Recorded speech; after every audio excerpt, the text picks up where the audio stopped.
goobers. So there's just a volume. Yeah. Plug the holes with some hole plugs. Uh-huh. Custom cut the pick guard. That's Yeah, pretty cool, man. it's I fun. I did something similar to I had an Epiphone and I changed all of the hardware to Chrome, and then I took a sheet of the truckers have diamond plate on their trucks. Yep. I got a sheet of diamond plate from Home Depot, and I had my dad's workshop cut a pickguard for it. So Nice. that was pretty cool. And then I very stupidly sold that guitar. Way Yeah, to go. yeah, it was very dumb of me. I was very young. All right, cool. I'm gonna start the camera. I'm gonna get up for a second. This whole time I thought it was rolling. We could have actually brought. And I give you guys the best 20 minutes of nonsense possible for your Oh, show. please do. What's going on? What I miss? He Just said gonna he can try to give you us- the best top 15, 20 minutes of nonsense I can. Okay, all right, that's fine.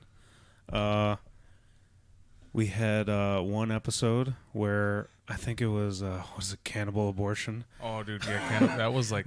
Yeah, that was insane. They were talking about wanting to be sponsored by Wish the entire time, you know.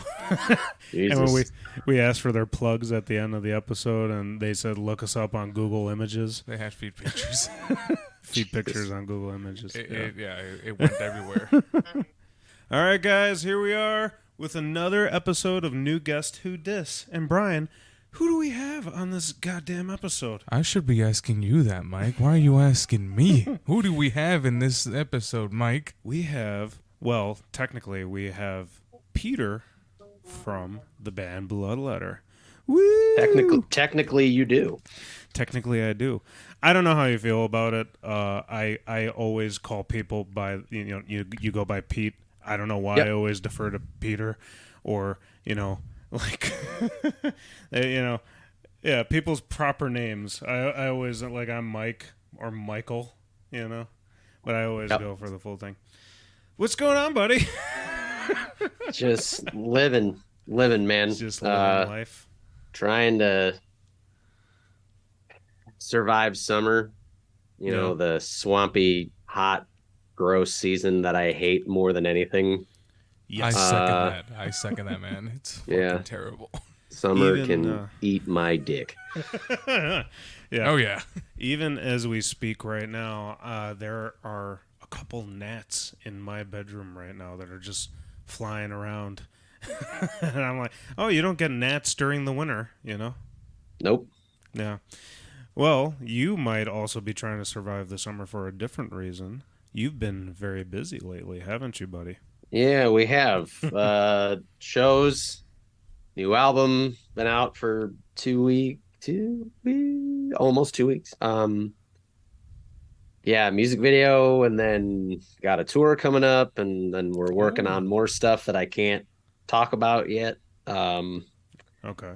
But yeah, it's just been nonstop with the new album. Wise Blood Records has been so good to us, and we kind of struck the iron while it was at its hottest. I think, it's crazy. We were just talking about this the other day, where the album was done, everything done January 1st. We submitted it the third week of January, and then it was like, cool, what are we going to do for 5 months? And then we're like, oh shit, the record comes out in like 2 weeks. Like, what are we going to do? Like, it just kind of snuck up, even though we saw it coming a mile away. Yeah. But yeah, it's been good. It's been a kind of a wild 2 weeks. We're really stunned with the support and the reception the record's been getting. It's been wild. Like, we were all like, oh yeah, like, how are we gonna top Funeral Hymns, our last record? Like, that record got really well received, and I mean, yeah, we couldn't tour on it because of the pandemic, but like, it did well, and we've sold a lot of copies of that record. Now it's like we're 2 weeks out from the release of the record, the new one, and we're almost entirely sold out. Dude, that's Holy awesome. And yeah, and it's like, Christ. yeah, that's awesome. So like, what are we gonna do when we go on tour? We're gonna have to like keister some vinyl and some cassettes and stuff, and just like some wait for those shows. yeah, Yeah. some Um. download cards or whatever. Yeah. Right. Yeah. Yeah. We've been busy, but it's been good. It's been productive, entertaining. Just yeah, it's been good. Good so far. Yeah, dude. It's like, all right, I guess we could, we'll talk about it or plug it right here at the top and then revisit it at the end. But Sure. guys, right now, A Different Kind of Hell is available on all streaming platforms. That's the name of the album that I couldn't remember. No, to be It was fair, it was the marching band accident. It Yeah, got us all. yeah, I gotta saw yeah. you guys got hit with the marching band accident. We got hit by a tornado. That Yeah. same day. We're talking to your ghost, and you're talking to our ghost. Exactly. We're all Spirits just interacting. we're all just waiting to die. Yeah. Waiting Well, around to yeah. die. That's the Power Trip song. Yeah. Speaking of waiting to die, funeral hymns. So you guys had released that, and if you Yep. guys remember correctly, you had you had released the album, and the last time I talked to you in this kind of setting was on Coffee Time, Yeah. and it was you and your bass player. Yep. And so from that moment on, I remember you guys were talking about redoing your EP, which was I'm blanking out. Was it Malignancy? Malignancy. Yep. Yeah. So you were talking about redoing that. Your bass player Tanner left and then came back in that time span. You Yep. released Malignancy. Yep. And how did Malignancy do? Overall. Malignancy was cool because like it got a second life, not just from the re-release or anything, but like people who weren't familiar with us when we wrote that record and sounded like that, which we still do, but like we've grown. A lot of people were like, oh, this is where like they started, like this is like kind of like the beginning, like the proper beginning of the band. And a lot of people, were stoked on it. I mean, it was really cool to see people like listen to that record and go, damn, like so this is where it really like this was the foundation of the band, and that was cool. That was a partnership with Wise Blood. That's kind of what started the whole thing with them. And people wanted the record. They wanted a physical copy of it because it had been gone for years. And we took it off streaming and our Bandcamp years ago because the goal was about like even before COVID. I think it was like 2018 when I started throwing the idea out to the guys. I was like, hey, are you cool if I like play the parts and like use the best parts from the recording that we all played and kind of supplement the original recording and like redo the drum stuff and like just give it a facelift? And everybody was like, sure. And then the pandemic happened, and then we talked about it again, and then everybody was like, we're all stuck inside, do whatever the hell you want. so I did. And it was fun playing those songs again, like re-recording guitars. And like I think the only things that survived were like Tanner's bass DIs from like 3 or 4 of the songs. The vocals were completely re-recorded. Jason, our original lead guitar player, his solo for the track Malignancy survived the DI anyways. But yeah, it was cool just to like dig in and do those songs, justice and like bring them back in, that kind of way, which was cool. So yeah, Now, it was fun. I Good can't project. remember. Did you say that had a digital only release, or was that a physical only release? So no, we had digital beginning. and physical last summer. We had cassette and CD. It was kind of a quick thing with Wise Blood too. It was like, hey, we want to do this thing. He's like, I don't know if I could do vinyl, but I want to give you guys a home for it. And I'm like, cool. What do you want to do? He's like, let's do cassette and CD. And I'm like, you got it. And we sold through it. I mean, I think there's only like a couple of copies of the cassette left, and I think we have a handful of CDs that we're going to take on tour with us, but that's pretty much it. So Sell yeah, it through Wish if you can. yeah, right.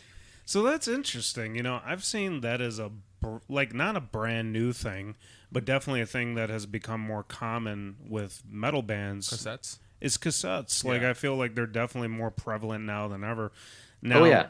do you feel like that is something like vinyl has gotten a resurgence? Would you say that it's kind of the same with cassettes, or is it kind of just a different game entirely?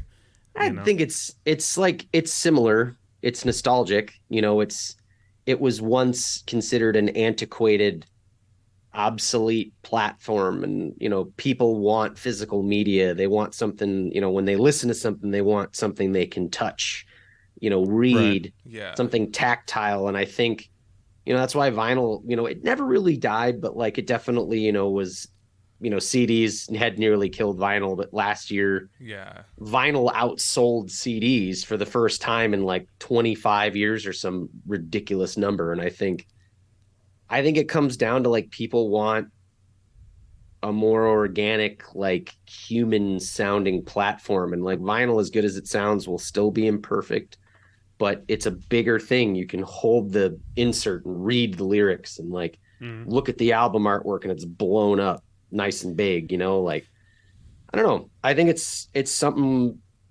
like kind of a mix between nostalgia and like just like I think the average listener and music aficionado, fan of bands, collector, they all want something different, Yeah. and I think that is a great deviation from CDs and all that. I think cassette and vinyl is kind of the way to go. I think cassette collectors are, they're different because you can actually walk around with a Walkman, like a reissued Walkman, and listen to it. Whereas like with vinyl, nah, we haven't Yeah. gotten mobile turntables yet, as cool as Not that yet. would be. Oh Jesus. But it also makes sense like why people also want to get physical media because sometimes you never know when the digital outlets will discontinue, and then when that Right. service is gone, all your music is gone. Because Yeah. Right. the thing with Spotify, Apple Music, like once you stop paying that membership, all the music you like downloaded or saved on your phone gone immediately. Just everything's gone. Yeah, that's why I'm grandpa car parts. I just I download every record that I buy. Like if there's a download code, I download it to I've got a little hard drive here I can show you guys. It's not presently hooked up, but part of a little like RAID system that I can plug into my second computer here in the home studio, and Nice, dude. my phone connects to it via iCloud, and then it's like, cool, I have 6 terabytes of music that I don't have Yeah. to stream through Apple Music. I can just do it. Yeah, dude. Um, It scares the hell out of me too, because it's that lingering thought. Also, it's so hard to explain to somebody who wasn't born in that era. That's like, the feeling of getting like a brand new CD and being like, oh man, I can't wait to listen to this, and then you listen to that thing just front to back over and over and over again, mhm. and you got the liner notes, you got the lyrics, you got the artwork, and then there was that middle part where streaming did become a thing. And unless you were a vinyl collector, I feel like most people, that feeling of excitement when something new came out was definitely lessened, I would Yeah. say. Yeah, no, I agree because I sort of experienced that when I had my first car. I didn't have anything to like hook up my iPod or iPhone to the stereo, so I would buy Mhm. CDs, and I'm like, huh. Even like when a lot of my favorite bands would have CD releases, I would always pick them up, and I get really Mhm. hyped up. Pretty much what Mike explained there. That's what I used to do back then. I want to do it Yeah. again, to be honest, but yeah, my current car doesn't have a CD player, sadly. So Mm. We'll find a way. We will find a I way. uh, I did pick up your latest vinyl, and I gotta say, man, it is absolutely gorgeous. Thanks, man. You told me a little bit of the story of what happened, to your previous artist, and this new dude just really nailed it with the art. And then Yeah. the vinyl is just gorgeous. I grabbed one of the gray ones, Nice. and yeah, man, it looks very nice. It's like you know. I got a little vinyl shelf over there, and it Oh, definitely cool. sticks out. Thanks, man. Yeah, we wanted to work with John Self again, who did the funeral hymns art and the malignancy art, but we reached out to him in January and we never heard back from him. He told us he'd get a sketch going, and then that was the last we'd heard from him. And then our artist Andre, who did the different kind of hell cover, was like, "Oh, John's actually a friend of mine. I haven't heard from him in a while either. I hope he's okay. So, John, if you're listening or wherever the hell you are, bud, we hope you're all right. Um, but yeah, Andre crushed it. He did a great job on the artwork. And we lucked out with timing as well for the vinyl production because originally we were under the assumption that we weren't going to have vinyl for the release show. We were going to get it in August and it would start shipping then for everybody who pre-ordered it. But because we did the chaos color thing with the recycled vinyl, and we told our label, like, hey, if they have any of these 5 or 6 colors, like, see what they do with them. And they actually had those colors and they came out absolutely awesome. And we got it 5 weeks early because of that. Whereas, our label mates who are releasing, vinyl with the label, some people who were ahead of us technically in the queue might not get their vinyl till, the end of the year because production's still so damn backed up. So, and when you have larger artists who backlog production, they're going to go first because they're spending more money on that stuff. So yeah, but we got lucky. It looks great. The master sounds great. And dude, I just gotta say, it's incredible that you're almost sold out. Yeah, that's pretty cool. We actually got extra vinyl too from the press because it was so efficient. And I'm like, oh, cool. That's always a good thing. I wonder when we'll sell through them. And it's like, oh shit, I think we may actually like almost be close to selling out. I can actually tell you guys like what it says on our Bandcamp. Yeah, dude. The vinyl says we have 24 left, and that's out of an order of over 200. So that's pretty good.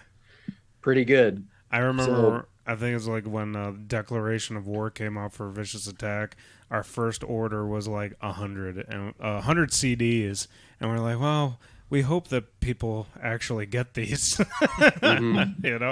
And you guys did that with vinyl. Jesus, that's insane. It's pretty cool. We lucked out too. We found the last box of some funeral hymn stuff, and there's only like 30 copies of that one left. But that was from, we had our own press, and then the label that we were on at the time pressed it too. And I think those sold through. So that record probably moved, almost 500 copies, 600 copies, I think. And then, if this record gets repressed, which I hope it does, maybe we do the same thing with that. We'll just have to wait and see. But yeah, it's going to be exciting. I'm looking forward to playing this record to a bunch of people on the tour in September, and yeah, man, more things to come.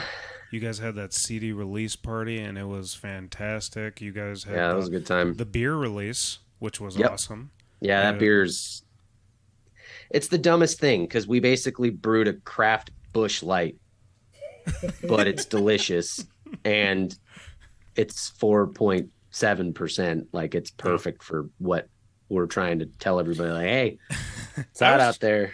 I was trying to go with one of these. Yeah. I was hoping that they had bottles, so or cans or whatever, so I could hold on to that.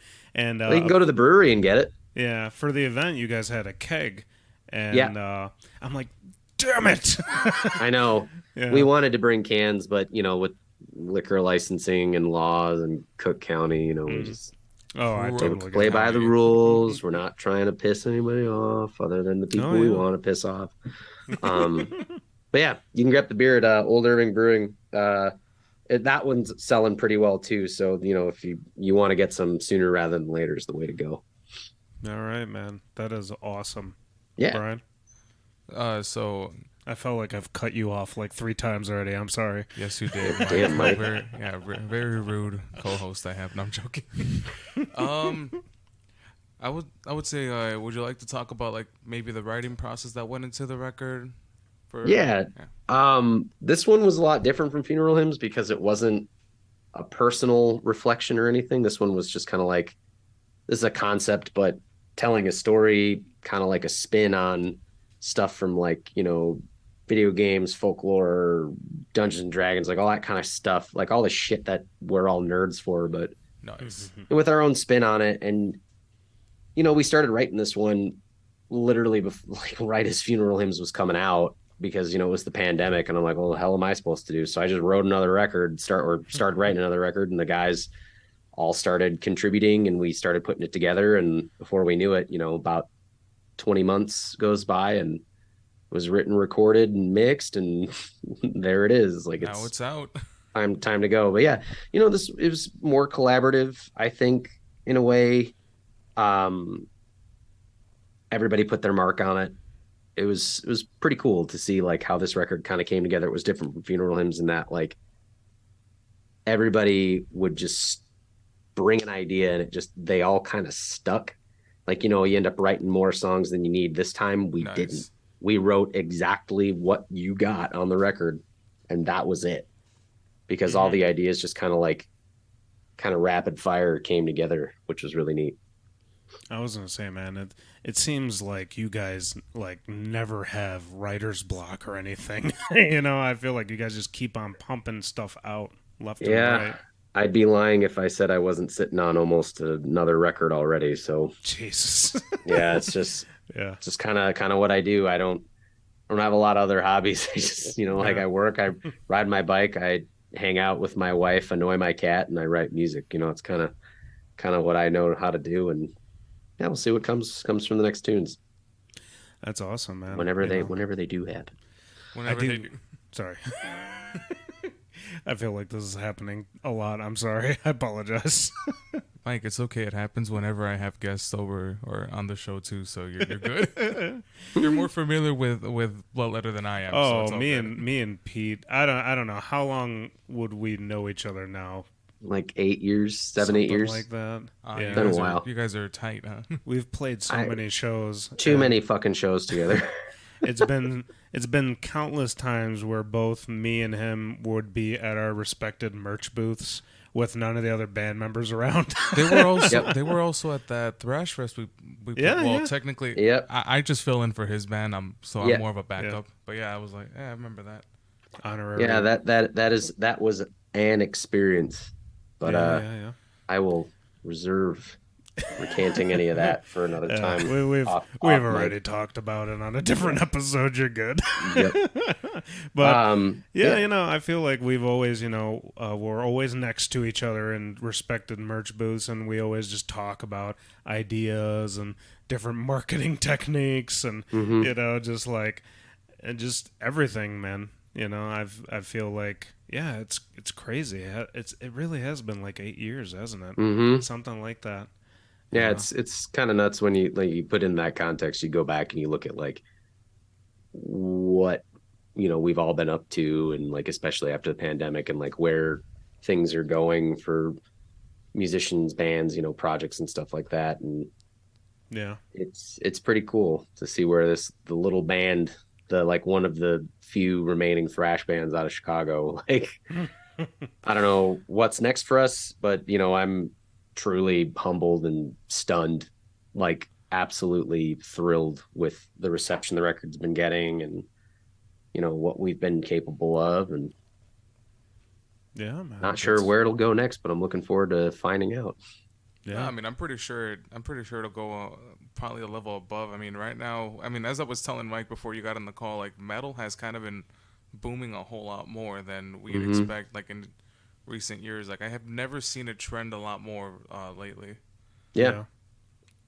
Well, Yeah. it's the most popular genre of music to provide subgenres and other specific niches for people, which is great. So, just gotta ride that wave and hopefully, put more music out for people to find and check. And sorry for checking my phone because Oh no, it's all good. work's gonna yank me back in like 2 minutes. But yeah, I think it's exciting to see what it's capable of. And really the thing that's gonna help it grow is the amount of involvement. Like, it's not just from the people consuming it, but it's from bands. And certainly it always seems like, wow, there's all these records coming out, but like we need to continue growing that engagement between, the people who consume the music and the people who create it. We need to, make sure that it's not just show after show after show after show at the same venue, at this venue, at that Definitely. venue, and that. Like, more people need to give more bands a shot, but more bands need to give a wider audience a chance. Because like, like I said, we were the little thrash band that could, like out of Chicago, Yeah. but it's like, Gosh, but I we've never just been a straight up thrash metal band. We've always loved melodeath, and we've loved, Swedish stuff, and we've loved hardcore punk and like all these things that kind of influence our music. And you can't play with the same bands all the time. You can't play in the same cities all the time. You can't do the same fucking thing and expect to grow.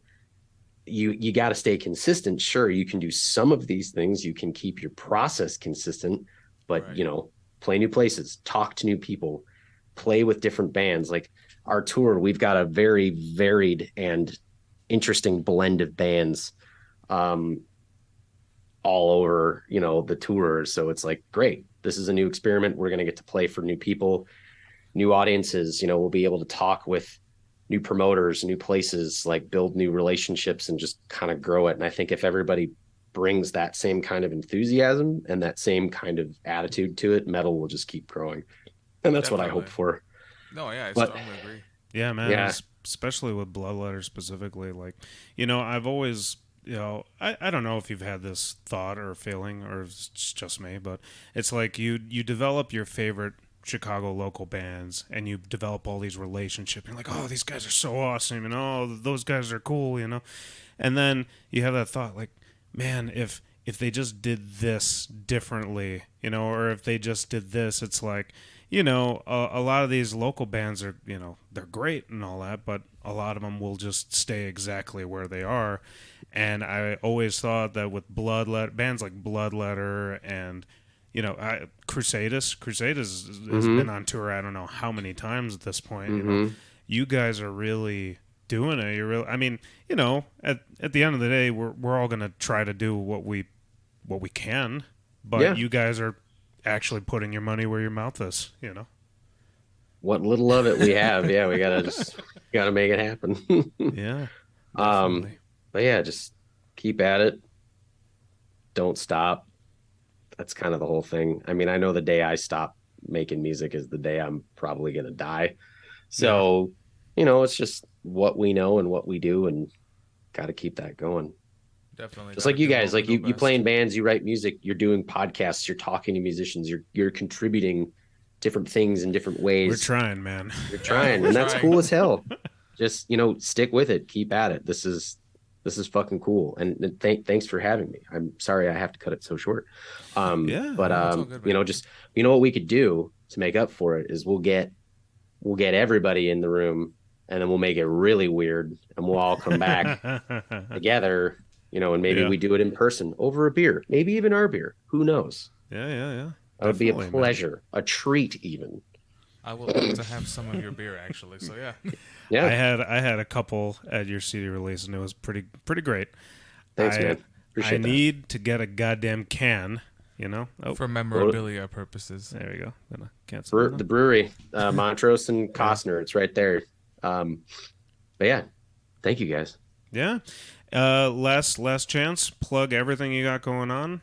If Different Kind of Hell, the new album for Bloodletter, out now on Wise Blood Records. The Summer of Thrash tour coming to a Midwestern city near you. Hopefully more things that I can't allude to yet specifically, but insert other nebulous, nefarious, potentially sounding cool thing. Nefarious now, and nebulous. I don't know. There's just the words that came first. And just more shows, more shenanigans, more fun.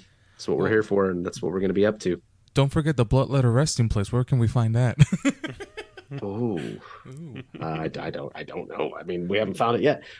Same thing with the Shreddy Bois resting place, but yeah, right. Find us on socials: Instadang, Facebook, Bandcamp, all the streaming platforms. All the streaming platforms, and thanks for checking us out. Thanks for stopping by. Thank you for your time, my dude. You're in our house, man. Are we really anywhere, though? Yeah, we're ghosts, apparently. We established it at the beginning. That's right. We're in each other's presence. All of us are not here anymore. That's right. Spirited fun. Yeah. Spirited fun. All right, man. All right, guys. Talk to you later. Take it easy, man. Take care. See you guys. See ya.